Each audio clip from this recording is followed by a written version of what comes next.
Foilboard, the smarter way to insulate.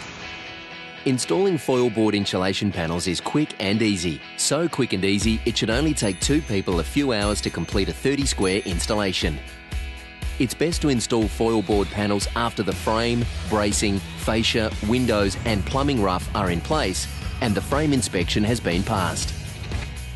When installing foilboard, start with areas that can use full sheets. This will save time and prevent unnecessary cutting. We recommend that you install foilboard panels in horizontal strips, starting from the top, covering the top plate.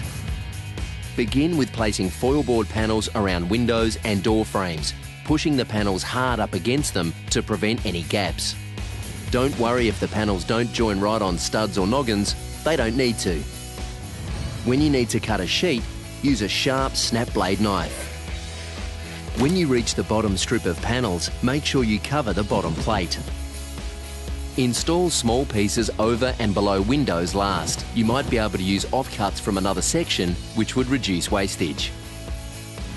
Foilboard specially designed fasteners are available in various sizes for wood and metal frames. Use a hammer to install fasteners on wooden frames and an electric drill for metal frames.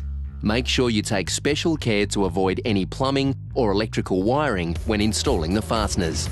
Use 3 fasteners per 600mm space stud or around 12 to 15 fasteners per full sheet.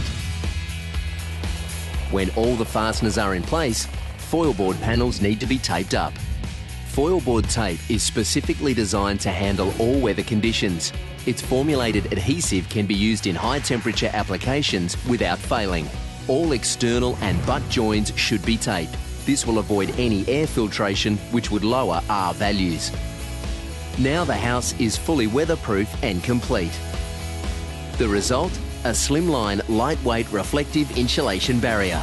By using foilboard, you've saved both time and money. Foilboard, the smarter way to insulate.